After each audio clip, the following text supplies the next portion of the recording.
And we're live. Welcome back, everybody. So we've got Nick, otherwise known as the absentee co-host. He locked his boss in a broom closet. Don't ask questions. You don't want answers, but needless to say, he's here. So we're just going to go with that. Too. Woo-hoo. All right. Hey, all you crazy sci-fi and fantasy fans, it's time for your daily dose of shenanigans over here at the Blasters and Blades podcast. Just three nerdy veterans. Yes, we said three today, geeking out over our science fiction passions and fantastical fantasies. A place where magic is king, the sky is the limit, and space is the place. The podcast that puts the fun in dysfunction. Without further ado, first, can we let our guest, Mara Rose, introduce herself to our listeners and viewers? Well, hello. You know, I actually have to laugh. Putting the fun in dysfunction is actually part of my family's whole motto. So I feel like I just walked into another family here. That was kind of crazy. My name That's is just Mara what we Rose. do. Yeah. Well, I can tell it's going to be a fun night. My name is Mara Rose, and I wear many hats. I'm one of those crazy Renaissance geeks that's been doing this for way too long. So I am the costume contest runner for the Dragon Con Page to Stage costume contest, and I'm also the production designer, costume designer, set designer. I don't know what hat I don't wear for Prop House 42 productions. We do costume sets and props for the entertainment industry. And for conventions as well. And then I'm also the former vice president and president of the International Costumers Guild and the current president of Cos International, which is a little nonprofit getting started to help costumers and cosplayers network throughout the community and build brands. So thanks for having me here tonight, guys. I heard you say 3 veterans, by the way. You actually have 4 on the line, but I can't talk about Bruno. No one talks about Bruno. All right. And so since she mentioned Page to Stage, and if you're listening to this or viewing this, you see that this is a fireside chat. That is our episode today. We wanted to expand to do more than just author interviews, to get all nerdy with it. And so when Doc started or hosted, however this came about, the Page to Stage as part of her fantasy literature track at DragonCon, she's like, hey, we want to talk about this. And we're like, sure, we'll get nerdy. We've tried to have some of the other cosplaying groups come on, but all of them were pretentious and wouldn't answer my emails. So we get Mara instead, who's way cooler. Wait, whoa. Okay. I have to say something here. Cosplayers and costumers are not necessarily pretentious. We are exceptionally crazy busy people that do things like make insane large costumes 7 weeks before con, also known as con crunch. So 9 times out of 10, what you may be interpreting as pretension might actually be real tension, like stress, like we don't have time to do it. We wish we could. We want to promote ourselves, but dude, con crunch is a thing. So we reached out through so if you go to the 501st website, they say all media inquiries must use our public affairs officer. So you email the public affairs officer and you get crickets. So I was like, whatever. We didn't want to talk about your stuff anyway. Well, just let me know. I'll get a hold of the House of the Mouse is dying. The 501st is actually so involved in charity efforts. I'm sure they don't have a lot of time to do much promotion beyond the cons that they do. So that said, there's some awesome groups other than the 501st I can direct you to, though. Sure, we'd love to have more. It's always fun to branch out to the various organizations of fandom, just to mix it up a little bit. But before we get this party started, we wouldn't be the Blasters and Blades Nick, they're coming for you. I thought you hit the bottom. My end, bro. That's actually on my end. I happen to be at a house that's less than 3 miles away from the fire department. Yeah, that'll do it. Okay. So this wouldn't be the Blasters and Blades podcast if we didn't have the religion question. So first, Star Wars, Star Trek, or Firefly? Choose wisely. I have to choose just one. All three. Who said that? No, all 3. Actually, absolutely. I am most definitely a Jedi Borg brown coat. Oh shit! I'm down. I'm a. Have you cosplayed that? Because I want to see pictures. I did do a steampunk Borg cosplay with my husband during the Dragon Con Masquerade back in 2000. I don't remember. And we had an awful lot of fun. lip syncing to Victorious, as done from that movie about people that sing. What is it called? I don't remember what that movie's called. Anyway, I guess you ask Les me really Miserables. questions and I give you blank looks. it's not Les Miserables. It's the one where all the girls get together and they sing the a cappella stuff. Oh, Pitch Perfect. And I'm something. ashamed I knew that so fast. There you go. See, it's a thing. I love all three of them. Nick, I'm gonna I need your don't blue card at the end of this podcast. even- No. Come on, you can geek out on girly movies. I No. love that is a guilty pleasure for me, man. I love it. Hey, Right? I'm just messing with you. Ah, All right, excuse and me? because we are poly, It's okay. We have women in the infantry now. this is Ooh. true. This is true. You're saved. Saved by Doc. All right. So because we're polytheistic here, we've got Hunger Games, The Umbrella Academy, or Divergent. God, this is again another all three, except probably a little bit more on the Hunger Games side. I'm actually also a homesteader and a chicken farmer. So I'd love to say that I was inspired by books to do that, but I was inspired by books in our current political state. So, it just made sense. I'm down. I'm there. So Doc is going to be jumping in some of this next because this is her baby. But first, before we get started, for those of us that don't know, what is Page to Stage?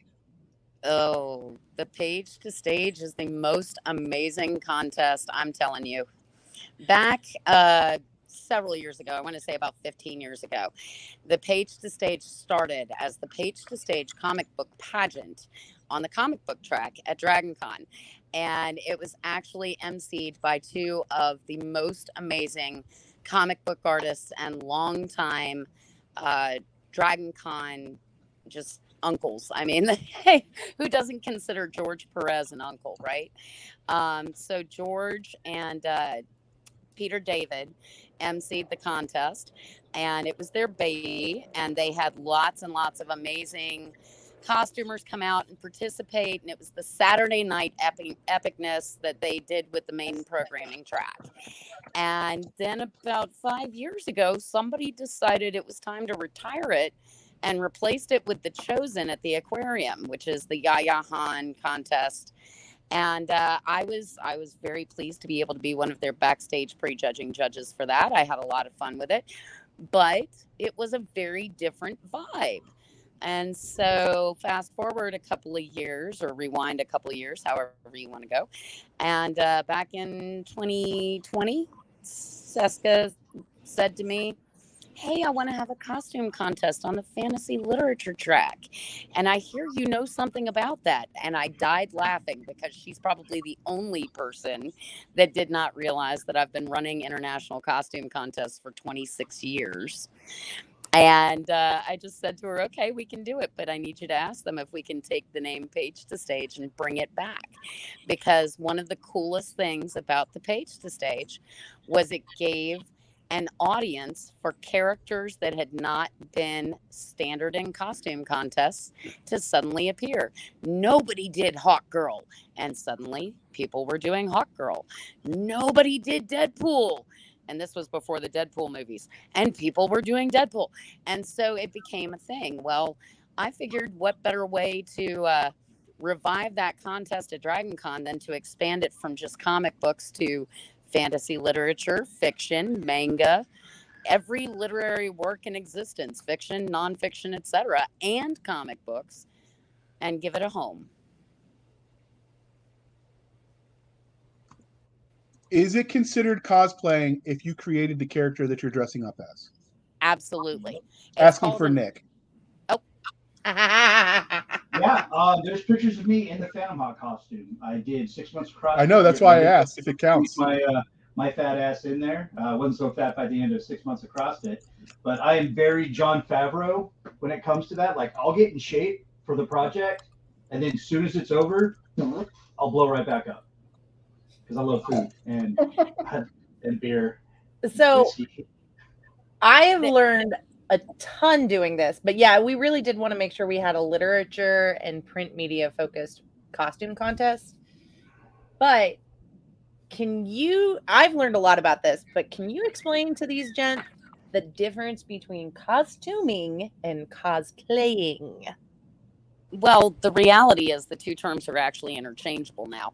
So back in the 80s, they used to call it costuming because, of course, you were making a costume and you were wearing the costume as a character. And there are a lot of people that still associate costuming with the act of making the costume and then wearing it. And that's great and it's fine.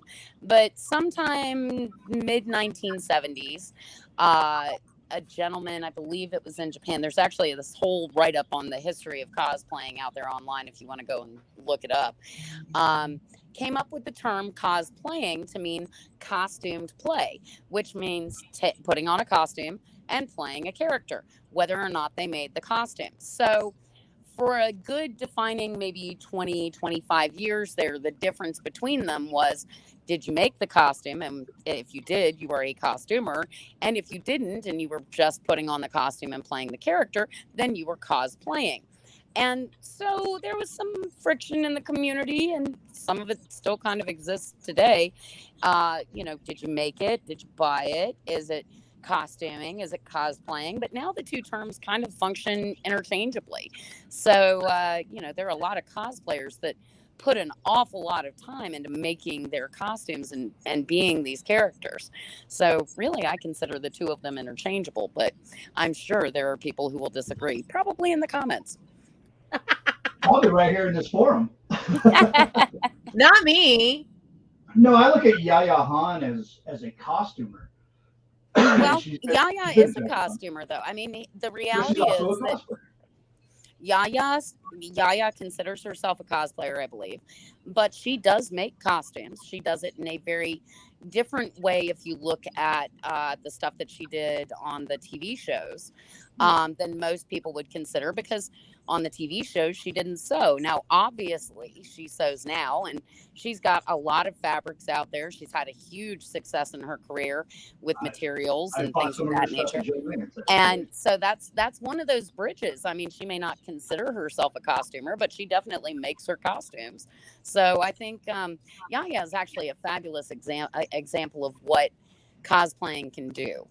And I think she's a pretty amazing cosplayer. I got to talk to her Dragon Con 2018. She spent like 15 minutes talking to me, and I just thought it was awesome because I had been a follower of hers for a while, even before she was on, what was that show? Before Heroes she was of Cosplay? Yeah, and Ivy Doom Kitty and all them. I was followers of theirs from like the very beginning. As soon as like they showed up on my feed, I was like, oh man, they did amazing work.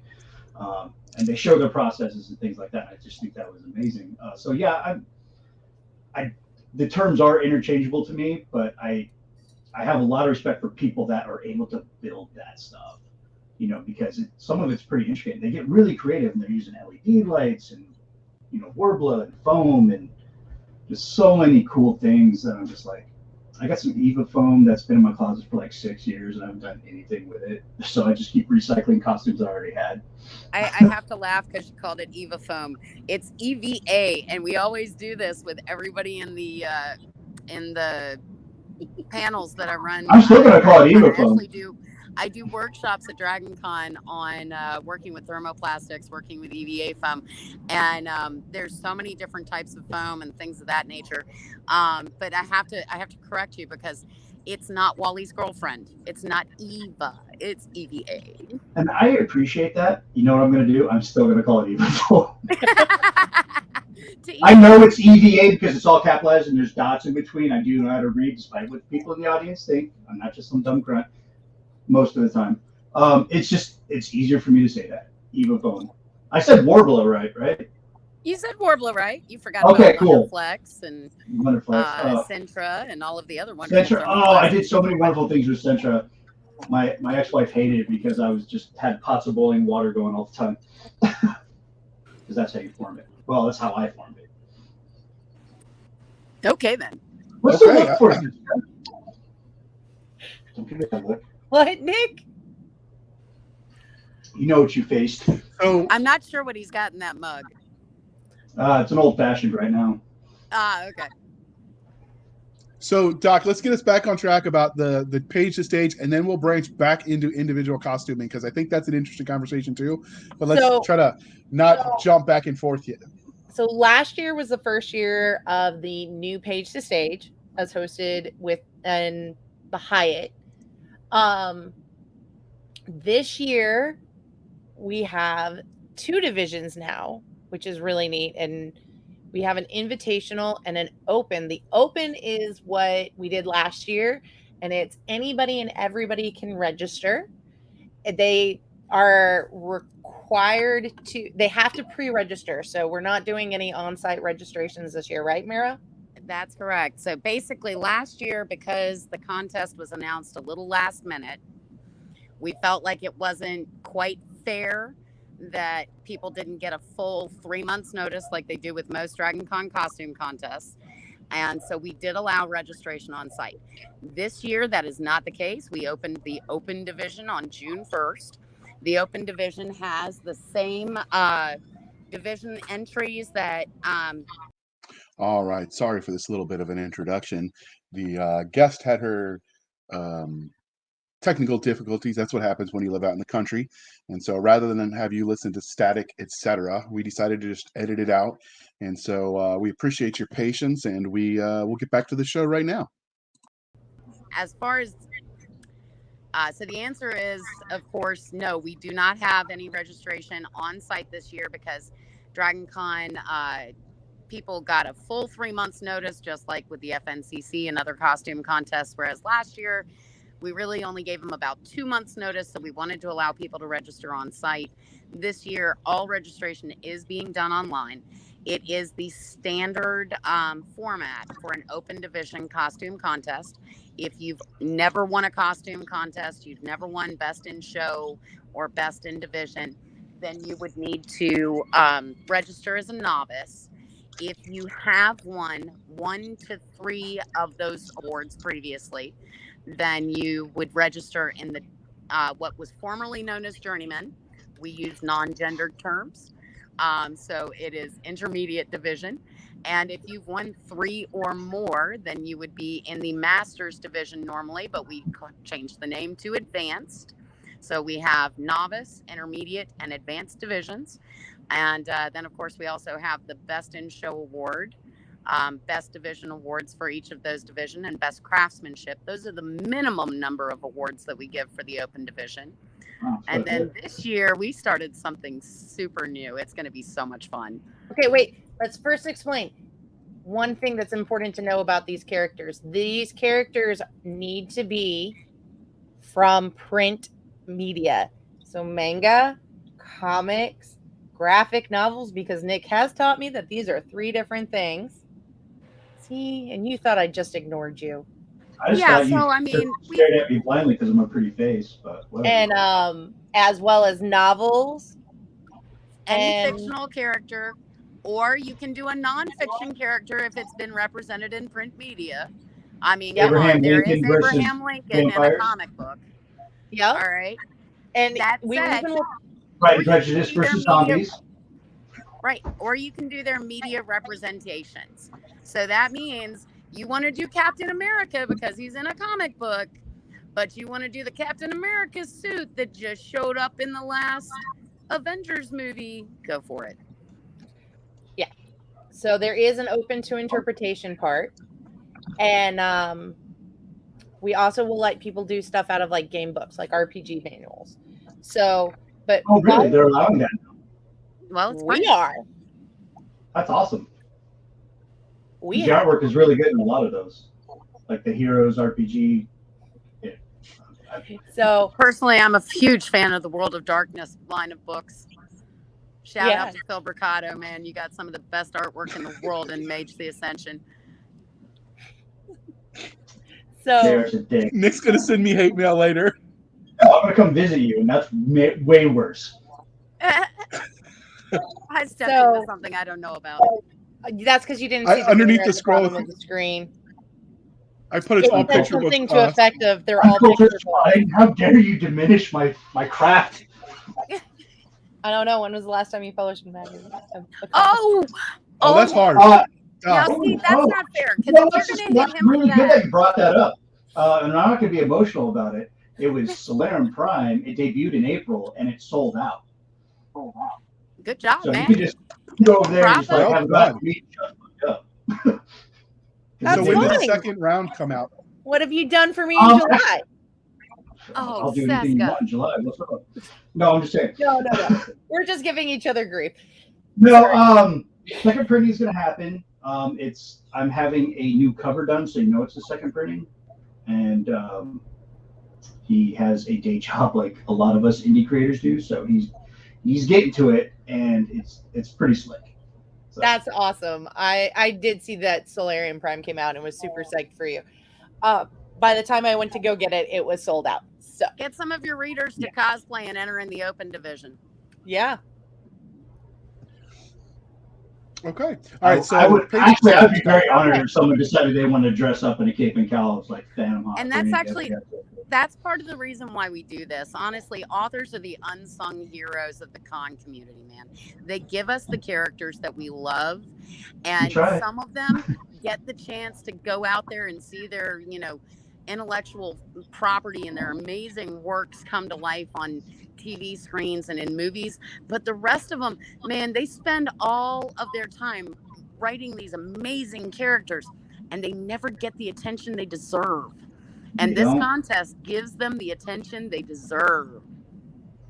And their fans a place to be recognized, because there's nothing worse than building a costume and having people think that you're from Game of Thrones or Wheel of Time when you're from Pern. There you go. So, but can we talk a bit about the open and a little bit about how we're judging the open, so people who are submitting or considering the open know?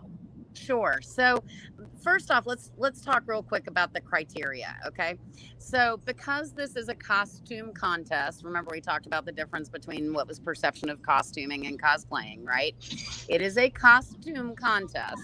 So in the open division, yes, you do get points for presentation, meaning playing the character, but you also get points for interpretation, meaning how you interpret the character from the page into the literal physical embodiment in 3D form on the stage. And you also get points based on creation, meaning construction is important. You must have constructed at least 50% of the costume for novices, 60% of the costume for intermediates, and 70% of the costume for advanced. Now, the other side of that percentage, 50, 40, 30, can be purchased, but we do prefer it if you modify it. Now, if you buy pieces and you modify them for the entirety of the costume, let's say you buy a cloak and you add a ton of flowers and things of that nature to it, that's considered a modification. If you modify 10% of that cloak and that cloak is 10% of your costume, then you've modified about 5%, which counts towards that 50%. That's how you gauge that. And that's how our judges will gauge that when they're looking at it. Now, what they're looking for is it well constructed? Are your seams finished?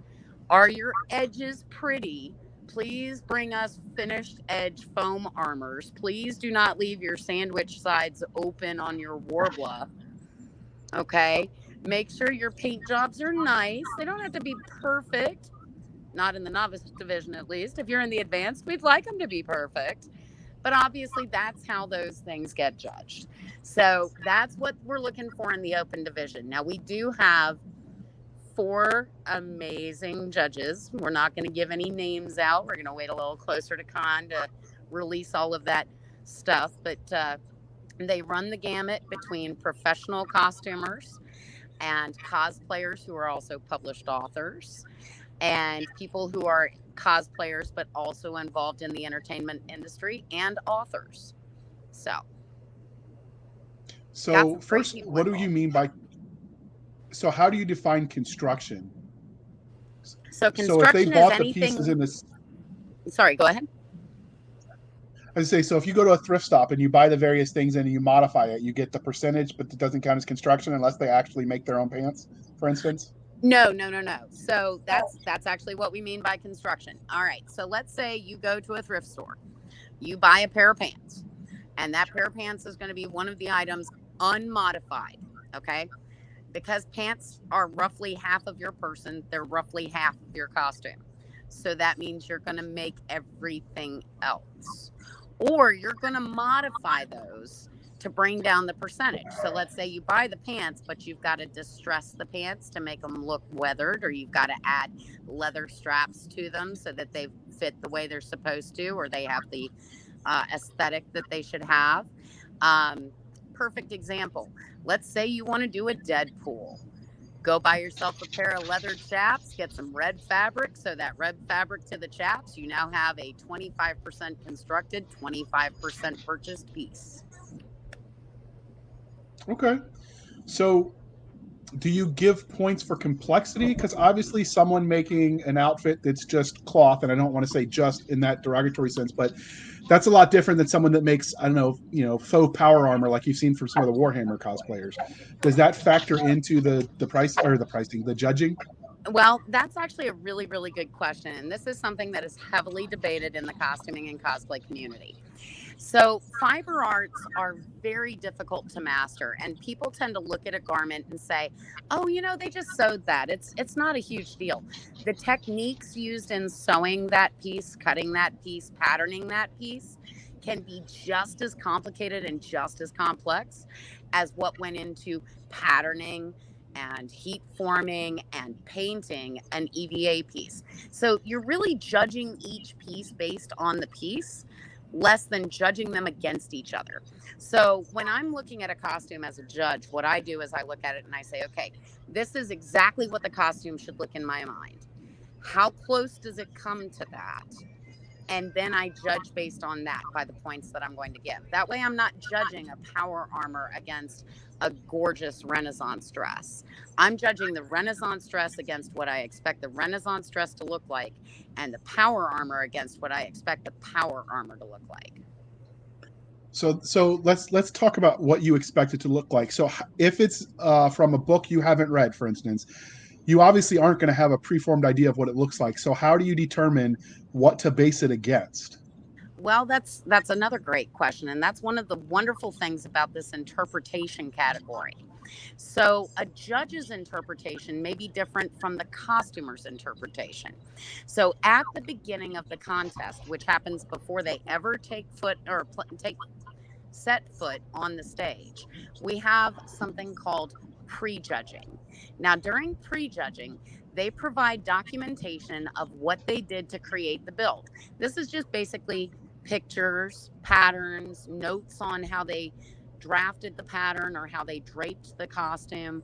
And they provide those to the judges, and then they get 3 to 5 minutes with the judges to explain their perception of what they interpreted on the page and then made into a 3D form. And so it's all about them presenting what they've gotten out of the book, how they made it come to life. And then the judge is looking at that interpretation and saying, oh, yeah, that makes sense. Or, no, that doesn't quite work for me. They're not judging based on their interpretation of the character. They're judging based on the interpretation that the costumer has given them for what they took from the character.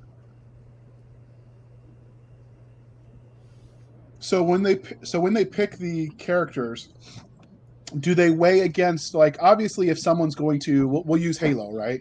If they're going to try to be the Master Chief, modern humans aren't like 8 feet tall and built like a brick shithouse, right? So obviously there's only so much. Yeah, there's only so much we can do for the physicality. Is that counted for or against, or not even factored in?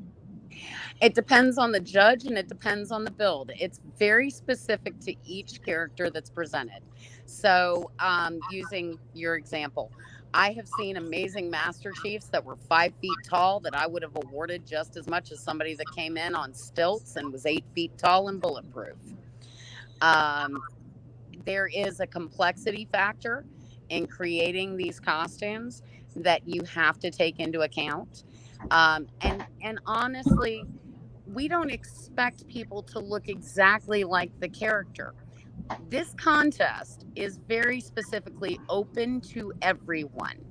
We are very body positivity, cosplay your way, costuming. Okay. So that means I don't care if you come in and you look nothing like the character. I don't care if you are female and you're costuming a male character. I don't care if you're male and costuming a female character. I don't care if you're coming in and doing a non binary interpretation of a character that is usually the most effeminate thing on the planet. I want to see what you've brought to it. I want to see your interpretation of it. And I want to see your original spin on that character. And when you do it and you defend it to the judges, they're going to see it too. So we could see a Nick as Sailor Moon. We could do that. We could absolutely do that. And I'll The tell you shorter what, the shorts, the better. We've got some pretty spectacular people in this invitational division. I can't wait for you guys to see them. I shaved my legs in high school for swimming, and the hair like never grew back. So I got the smoothest legs for any man on the western coast. I did I hate you because my hair always grew back. Yeah. I did a 9-foot tall androgynous horror creature that was very similar to the ghasts or whatever they're called in Miss Peregrine's that walked on 4 legs. With the most insane stilts you've ever seen. Now, mind you, this was 15 years ago when I could still do that kind of thing. And honestly, it was one of the most fun builds I've ever done, and it won a costume contest. So nice. So we like to ask in our contest because we realize that our audience listening, or sometimes we've got whole families that listen together to our episodes. And I have heard through the grapevine that some of the costume attire that appears at some of these events is less than family friendly. So for your contest itself, like what would you rate the appropriateness of people that wanted to bring their families to watch this? Oh no, Are they I gonna can answer that. Yeah, we actually I'm trying to be delicate here. No. This is easy. This is before 10 p.m., which means nothing will be on our stage that is not family friendly. The judges and the costume contest staff retain the right to remove anyone from the contest that we feel may not be appropriate. We have a rule that is a standard rule in all costume contests, but especially at Dragon Con, and it actually originated at Dragon Con, and that is no costume is no costume. Nudity is not permitted. And the reason for that is because we do not want the liability. We also have a lot of other safety rules involved. So if you're going to enter this contest, please keep in mind, we do not allow explosives, flash pots, smoke effects, strobe lights, etc. If you want to bring LED lights, feel free to do it, but keep it at a low flash rate that will not set off anyone's epilepsy. We are very, very disability friendly, and we want to make sure everyone is able to both enjoy and compete without any fear or threat to their safety. If you have a question, feel free to reach out through the Facebook page or email, please. All right, so all the CYA. So how do you know? So how do you know that the strobe lights are going to hit that epilepsy like flashpoint? I don't know like how you would be able to tell that. Well, in addition to all of the other hats that I wear, I'm also a disabilities advocate and have particular experience with strobe lights, flashpoints for epilepsy. And so I will actually make you test them in front of me, and I can tell you pretty quickly whether or not it's going to be a problem. It's usually what? So it's you'll know it when you see it kind of thing? Exactly. Okay.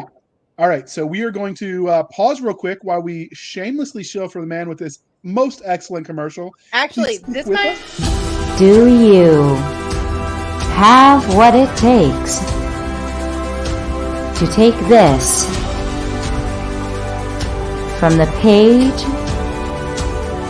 to the stage, flex your creative muscles, and bring your favorite character to life at the Dragon Con Page to Stage Costume Contest? Registration is now open, but entries are limited. What will you bring to the stage?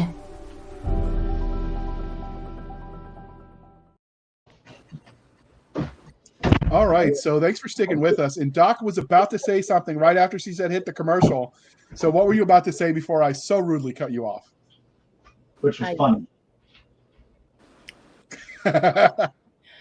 So I don't think I actually remember. I think it was just saying that if you have any questions, definitely reach out.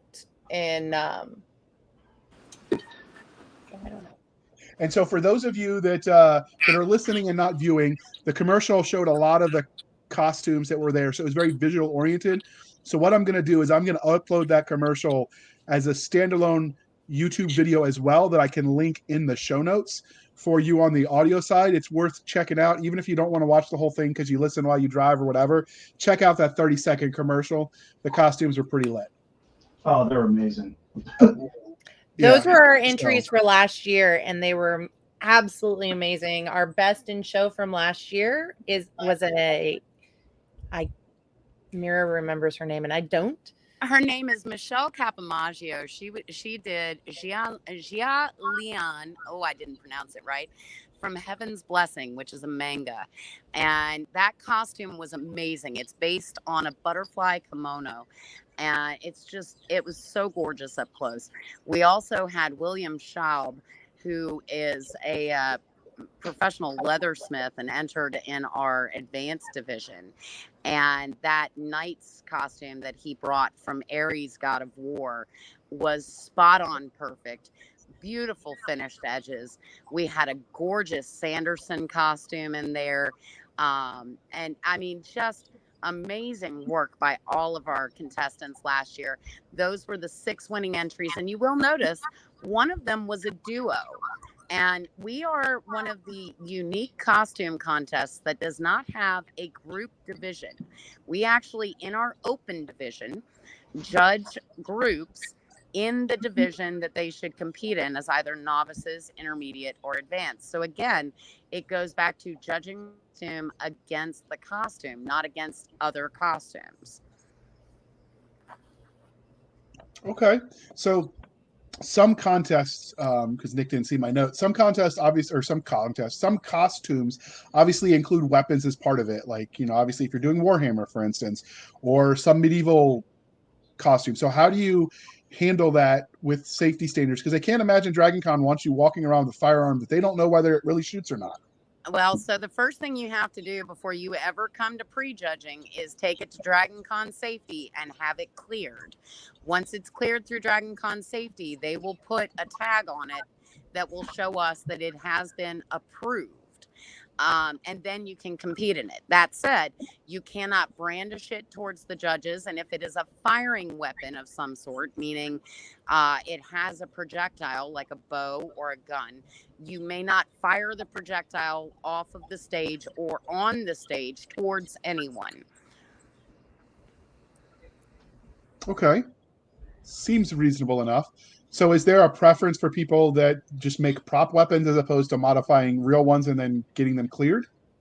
It is always a preference to make your own weapons. But that said, I have seen some really amazing modification builds based on Nerf guns and real bows that were heavily modified. And so we don't exclude those. There's no preferential treatment given. It's just judging the weapon based on what the description of it was, what the costumer's interpretation of it was, and how it ends up appearing in 3D format once they bring it to the contest. So here's another question for you. When you talk about construction, if you 3D print it, do you have to design the AutoCAD or whatever the STL file is to get the credit, or is just printing it yourself enough? Printing it yourself is absolutely enough. There's a lot involved with printing a 3D print file, especially if you didn't design it. That said, if you did design it, great. I have done a lot of work over the last 10 years with 3D printing. And whether you made it, whether you bought the file and printed it, whether you bought the unfinished piece and then painted it, just bring it and accurately represent what you've done to the judges. Don't try to pass off things that you didn't do as something you did. That's actually something called sandbagging. It's cheating in costuming world. So we don't want to see that. But there's absolutely nothing wrong with buying a pattern, printing your own pattern, or even buying a piece someone else has printed for you, and then painting it and sanding it and doing all of your own distressing to it. It's all perfectly reasonable within the world of costuming. Everyone has their own skills. I'm known for my thermoplastics. My sewing is really good, but there are people who are a lot better at sewing than I am. And so that said, if I were going to need assistance with, let's say, embroidery on something, I would probably go to someone that had a better embroidery pattern than I could come up with and buy the pattern from them and then try to run it through my machine. And if that failed, I might buy the embroidery pattern, but then put it on, or embroidery piece, but then put it on the garment myself. It all counts towards that score as long as you accurately represent what you did. It's all, countable. Okay. I asked about the weapons because I have seen some pretty cool, like, black powder weapons modified for steampunk costumes. Mm-hmm. So, Revolutionary War era for the effect. Absolutely. And I don't I've know. seen some really gorgeous blunderbusses and also the shy of being starting a forge and hand carving the wood, that would be very difficult to recreate. Absolutely. On your own. I have seen people that have bought them at shows and then taken them home and done carvings or added EVA foam to make the weapon look like it's supposed to. Even bought base weapons and then added all of the steampunk gears and everything to it. There's nothing wrong with that. There is nothing wrong with purchasing pieces and modifying them. We allow for that in this contest. Okay. Nick, you had a question, I believe? No, I was just saying Ava foam to myself. Oh, you're talking about Ava foam again? So you're going to get her to give you the smackdown. She's the guest. Don't make her mad. I'm all about smackdowns. I know he would have a hard time making me mad. A lot of people have tried. Oh, I'm not trying to make anybody mad. I know a lot of people try and make me mad. I'm just like, yeah, call it what you want. You're welcome. Be happy. I'm actually known for being one of the most moderate, patient people on the planet. What's up with me? A lot. This is true, and that takes the patience of a saint. So what Nick was going to ask if he read the comments was Cisca wanted us to ask about this invitational aspect of it. So what is that? Can you tell us more? Yeah. On the right side of your screen. On the right side.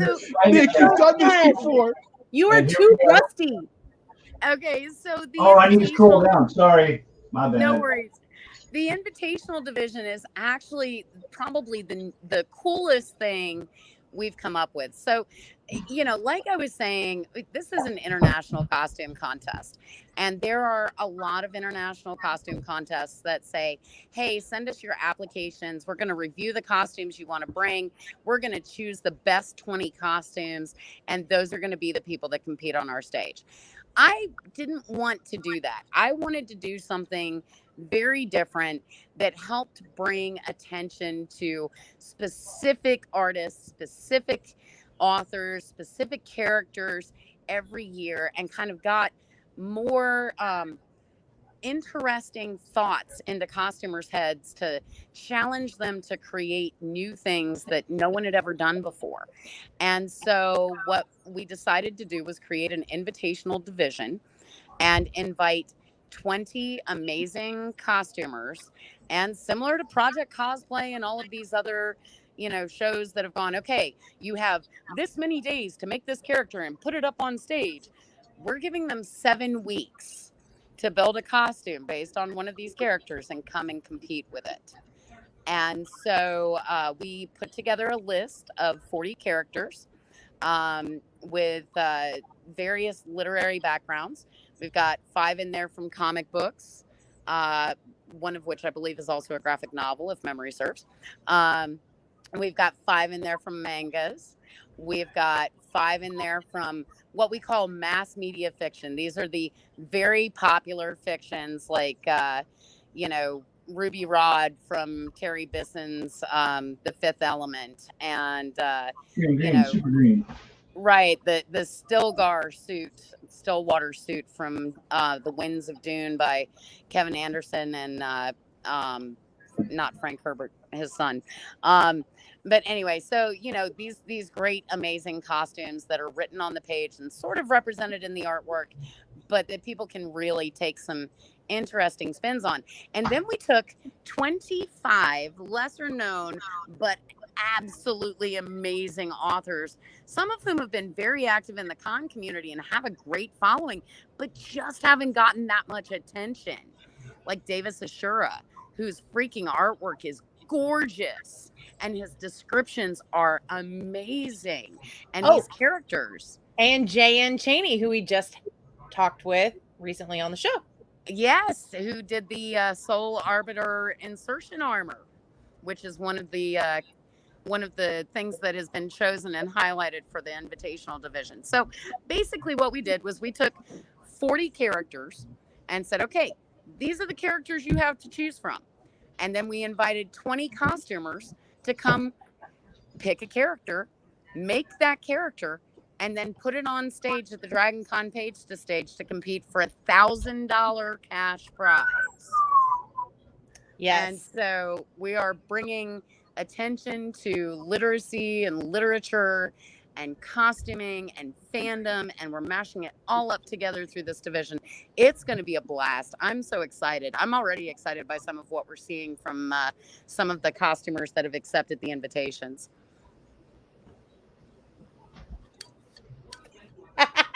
Nick, looks you had a very question? confused.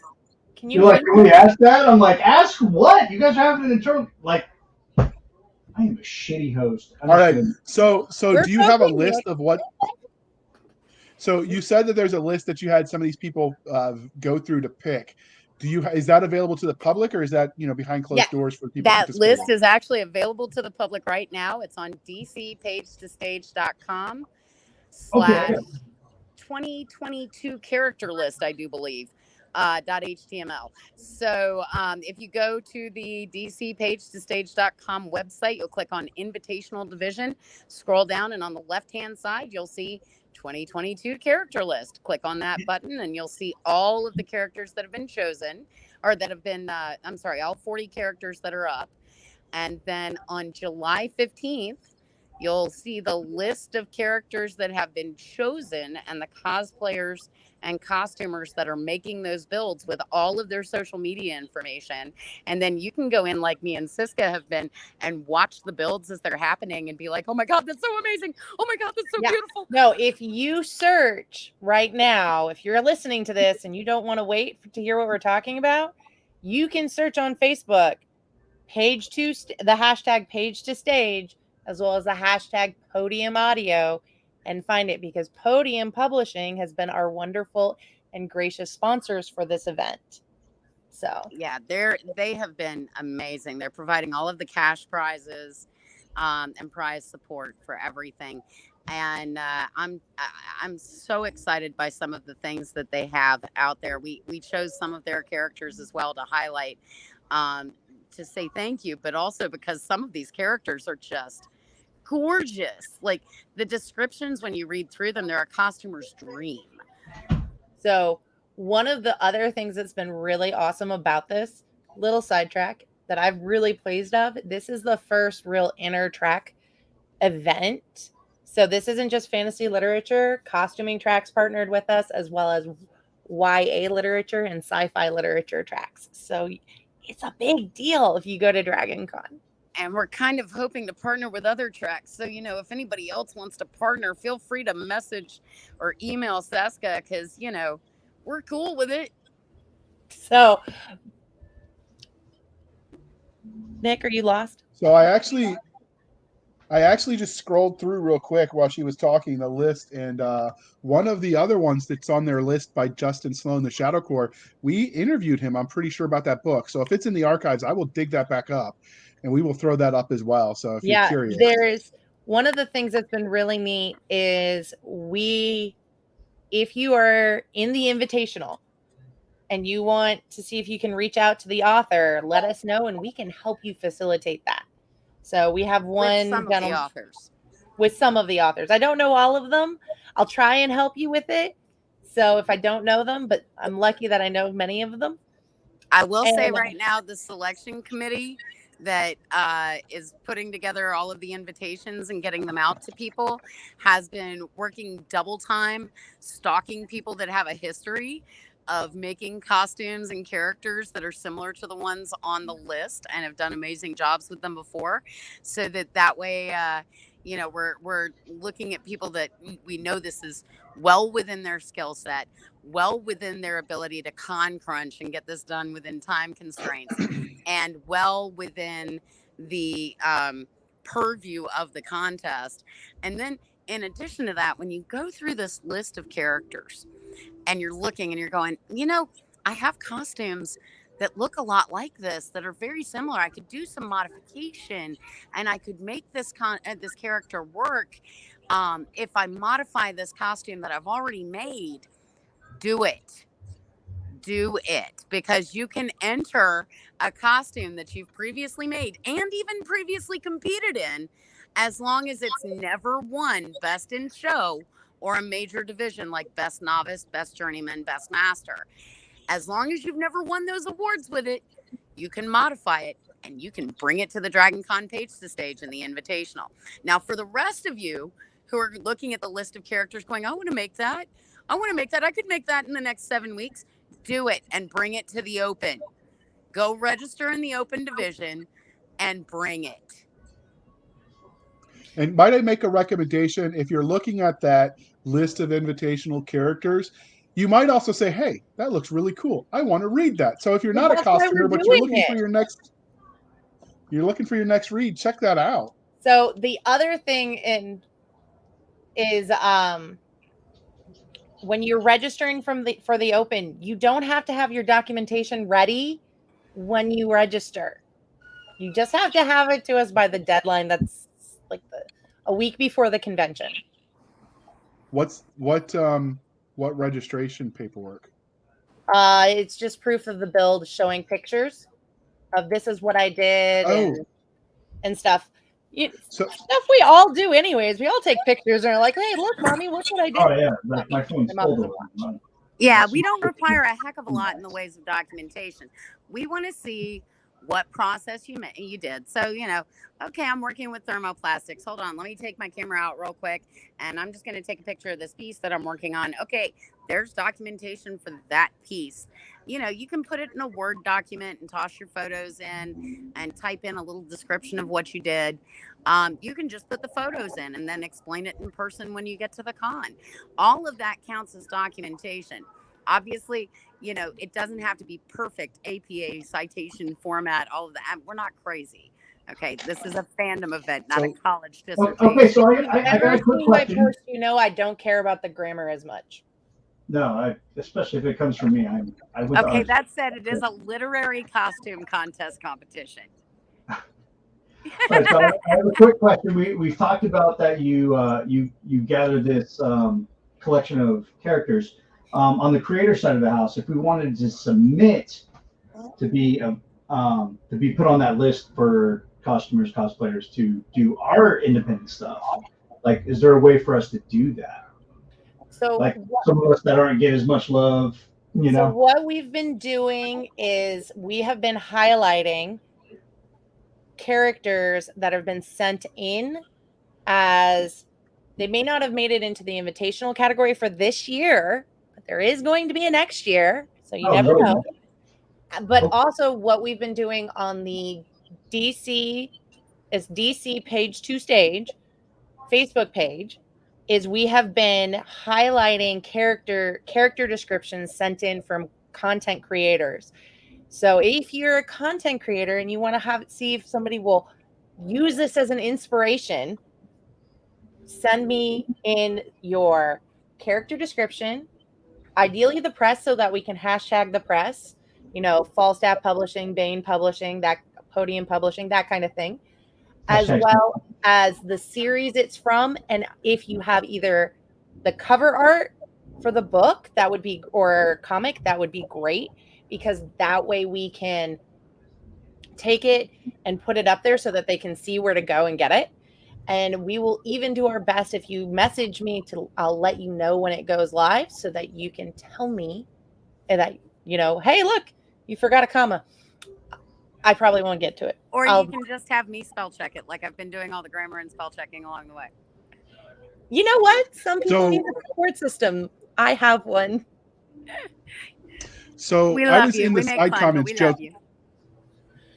I was joking in the side comments that if you make your progeny, if you make your kids make the costume for you, if that counts. And of course, Mara very snarkily said, no, the kids should enter. So let me ask you this. Are there age brackets for kids that want to potentially enter? Or do they just, Okay. is it a free for all against everyone? Okay, so originally we did have a children's division. We did that last year. No one entered. Let's be realistic. Thursday night is a school night. And so a lot of kids do not come to Thursday night programming at Dragon Con. So if a child does want to enter, technically the novice division is 13 and up. But if the child actually made the costume and has never won outside of a kids division before, it would be most appropriate for them to enter in the novice division. But they will be considered and competing against everyone. And so that may mean that, you know, they don't have as finished lines, but it's great experience. And so, as someone who did bring my children up in the costuming community, I taught all 5 of my kids functional skills, including occupational and physical therapy, through costuming and making costumes. I strongly recommend that parents encourage this kind of creativity. And so, if your kid makes your costume because they can't come out on a Thursday night school night, just enter it with them as the maker and bring their documentation and defend it for them like you can because you're a parent, or have your kid come and enter it themselves. In fact, we actually have somebody who is making, I think you told me we have somebody who are asked that question. They don't want to wear the costume. I think they're making their friend or partner wear the costume. And so it was, they can model it, but you're the competitor. Exactly. And so they will have to come with you and discuss with the judges what their process was in making and their vision was in making the costume. But you can put it on a model instead of putting it on yourself. That said, everyone should cosplay your way. And if you have not looked up those hashtags and that amazing movement, I strongly recommend you go look up cosplay your way, because cosplay is for everyone. Costuming is for everyone. It does not matter what your size, your shape, your disability, your race, your color, your creed, your religion, your background, anything along those lines. Cosplay it your way. So there's rumor that that's the Mikey Mason song "Too Fat to Troop" started because people were mocking someone that was too big to wear the stormtrooper armor. That's Too big exactly in it. I quotes. heard that, and I've actually talked to him about that at MarsCon in Virginia. It's an epic song too. If you haven't heard it, you should totally check it out. Mikey Mason is awesome. Mikey Mason is awesome. You should check out all of his work. The Blubbering Humdingers are amazing too. I make JR listen to folk songs. I filked She my does, but I costume actually contest found him. entries. Starting to feel like I'm Actually, no, I left did out. find Mikey Mason through you. That's right, Doc. It's all your fault. My son's hooked now. He can sing the whole thing. My youngest. That's awesome. He likes the Murder Hobo one the best, though. Oh, Figures. that's funny. Oh, wow.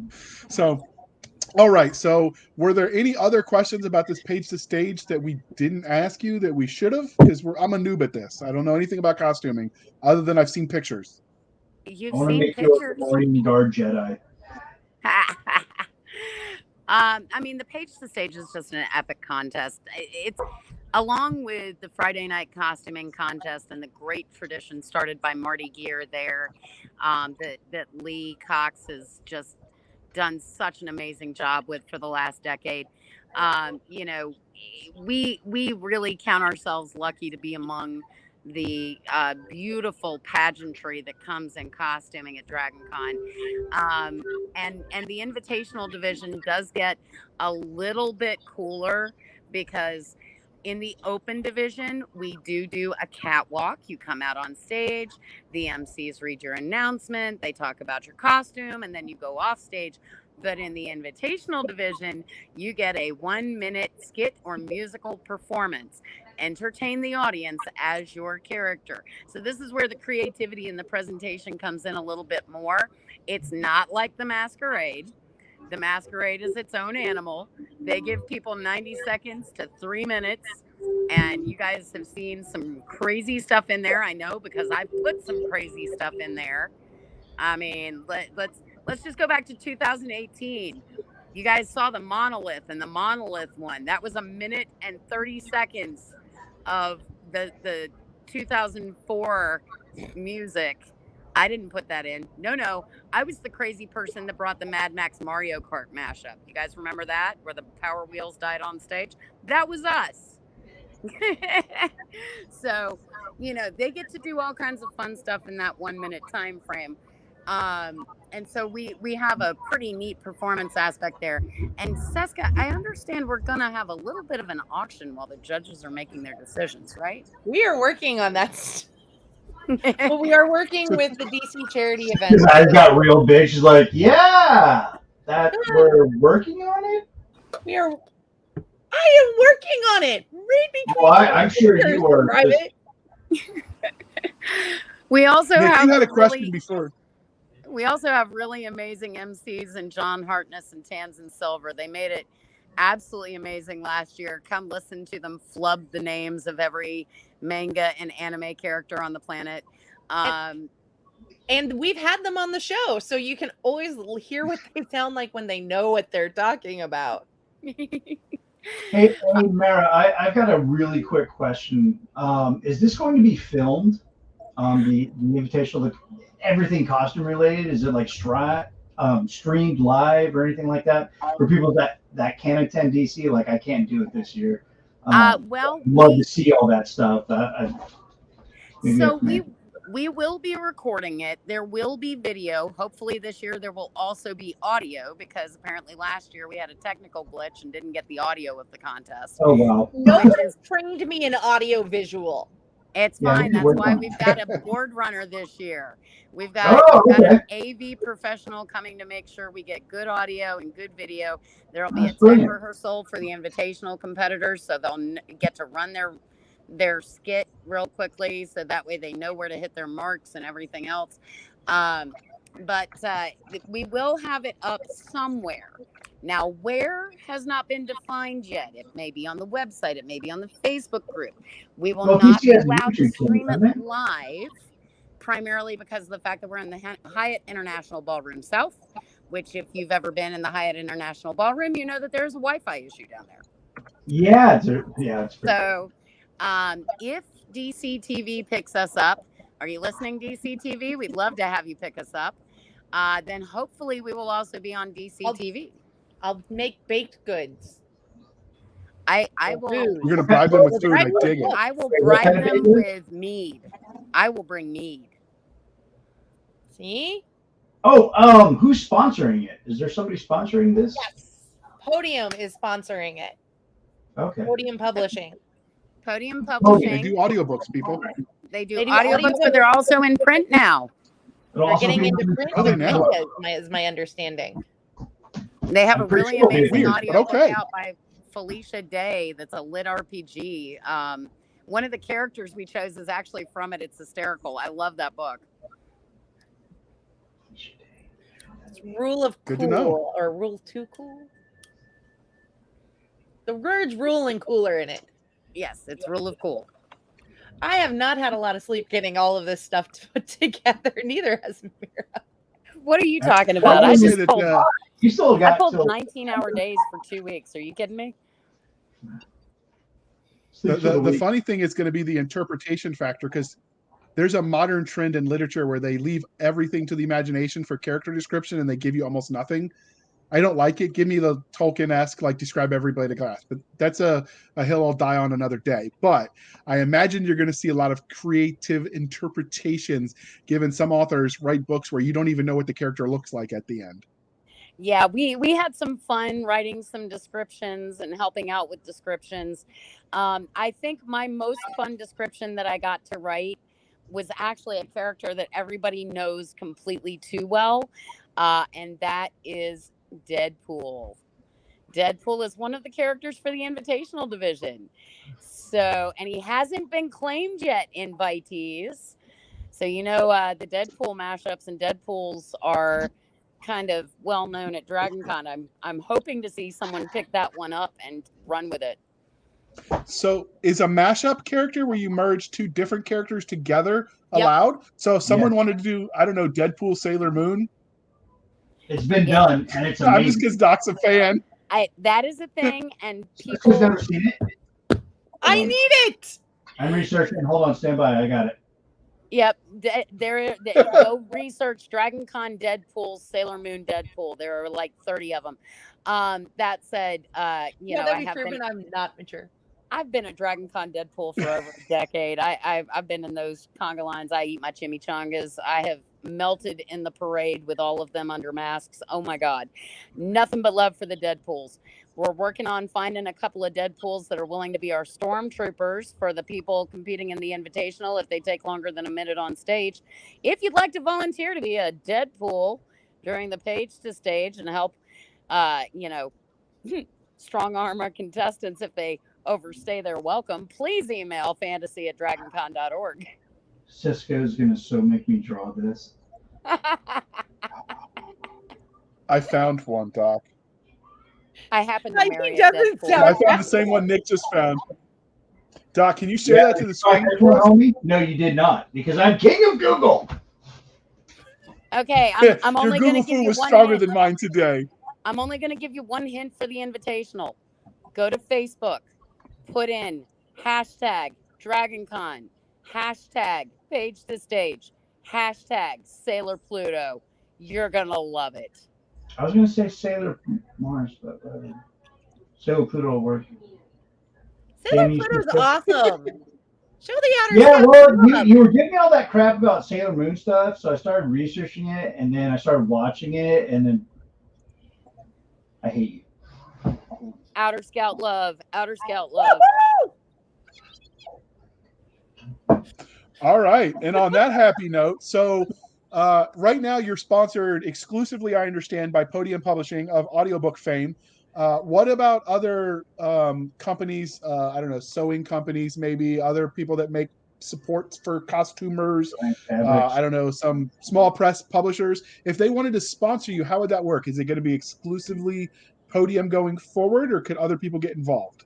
That will take emails, and we'll discuss it as people email us. Because for this year, if I would have to go talk with Podium about that, but for next year, we will be discussing sponsorships for next year starting in October.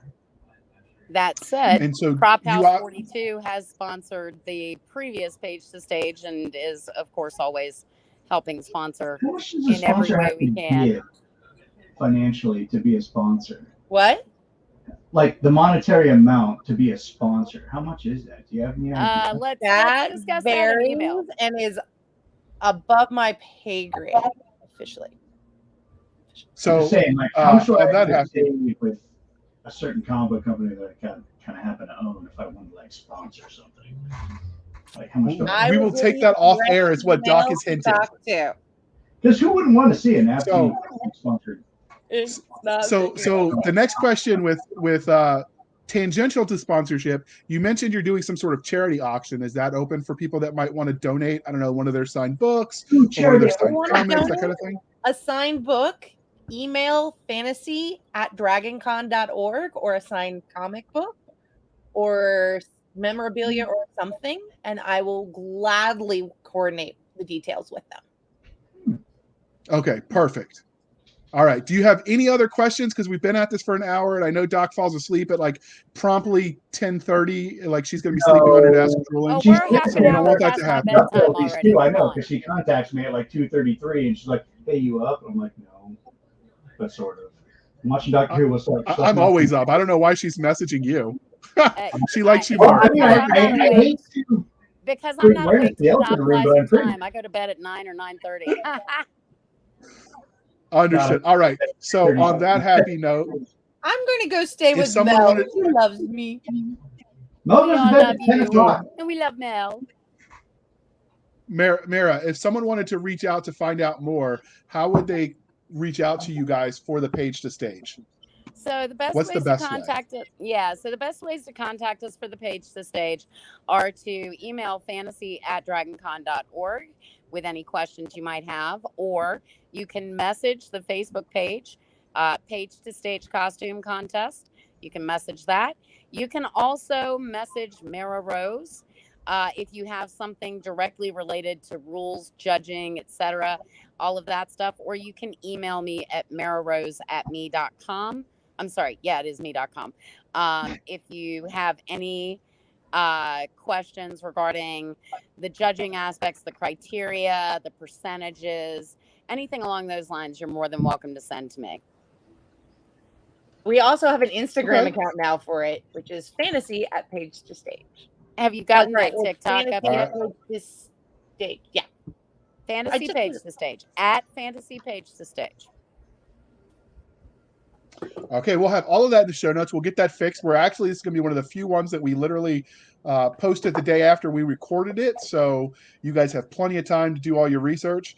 And I will frantically scramble to get you all those links in the show notes. So check those out. And you can find us on Twitter at twitter.com/SF_fantasy_show, Sierra Foxtrot _fantasy_show. You can email us at blastersandbladespodcast@gmail.com. Again, that is blastersandbladespodcast@gmail.com. We have the Facebook group where all the shenanigans happen at facebook.com/groups/Blasters and Blades Podcast. Again, /groups/Blasters and Blades Podcast. We have a website at anchor.fm/blasters and blades. Again, anchor.fm/blasters-and-blades, where you can also support the show for as little as 99 cents a month. You can help keep the lights on. And you can also support the show more directly at buymeacoffee.com/author J.R. Handley. Again, buymeacoffee.com/author J.R. Handley. Be sure to put in the comment section that it is for the podcast, and I promise I will keep my co-hosts Nick Garber and Doc Cisca duly intoxicated. They will drink until their liver surrenders. Never surrender. I love caffeine. Never give up. All right. And 10 years ago anyway. Yeah, so before you bring us home, Doc, I want everyone to know, because you're listening to this, it's going to be airing on Friday the 8th. We are going to be setting up this weekend a Linktree account where we put all of the things together. Not going to lie, we're going to also link to Nick Garber's OnlyFans where he shows his art. You've heard the joke if you've listened to our podcast. It's just literally artwork, and I don't even charge. Nick He joined. He was. I do. Yeah, he was a plank holder. So Mary, he was a plank holder when it's still. When it was all art before it became what it is today. It was going to be the next Patreon, and then it became something else. So we're going to have a link tree that will also include that. Please check it out. It's NG Art. All right, and then finally we're looking at unblock OnlyFans from my parental controls just so I can go check out Nick's page. Yeah, there's like a couple of pictures of stuff I've drawn. Your teenage children are officially thanking Nick. Oh, never mind. Okay, I'll let you unblock it. I'm going to see Nick Garber's stuff, and they're going to be like, what? All right. No, so the other part of that is, Nick, calm down. The other part of that, family friendly, remember? Family friendly. I have the only family friendly OnlyFans ever. Absolutely. So the other part of that is we're looking at the feasibility of adding to some of the other platforms, BitChute, Rumble. We're going to do it a little bit at a time because it's a lot to manage, and we're not getting paid for this. So, but we're going to try to start adding our back catalog to those platforms so other people can find us and we can grow this community. And hopefully, if you're listening on other platforms and you want to, spread the word, we're going to be doing all that. It'll start getting posted in the Facebook group once we have the links for all of that. So stay tuned. And on that happy note, Doc, try not to invert your eyes and make them roll out of your head or something, and instead bring us home with your final. Oh, wait a minute. Did you ask her about pineapple on pizza? No, shut up. Oh, I love pineapple on pizza. No. Pineapple on pizza is the bomb, along with olives and onions and ham. Okay, pineapple's only allowed on pizza with what Mara said, and also I got to add jalapenos. Oh, no jalapenos. You guys are all voted off the island. So this episode's not going to air anymore. No. It will too air because Jared doesn't have a choice. No, but the onions Doc and is all bossy like that. Doc, You gotta have the sugar with the sweet and the At salt. least he didn't say anchovies. Oh God, no! What am I, communist? No. Gross. Wait, Not sure what that has to do Wait. with fish. since when are anchovies communists? I don't know. I just threw it in there just for. Okay, before Hit the Nick eats follow his button. foot, let's wrap up the Anchovies are show. gross. Okay, I think he did just eat his foot. so Yeah, I'll eat here, the whole watch thing too. I this. got it. I have now officially muted Nick. So thank you for joining us on the Blasters and Blades podcast. And he just figured it out for everybody here, which is the entire dysfunctional family of Nick Garber, J.R. Handley, and my good friend Mira Rose. Thank you for joining us. Be sure to tune in next time. Same bat channel, same bat place. I don't know, I guess. Same bad Land time, down. same bad channel. And have a wonderful weekend. And don't forget to follow us. Bye. No, actually, See you at Dragon Con.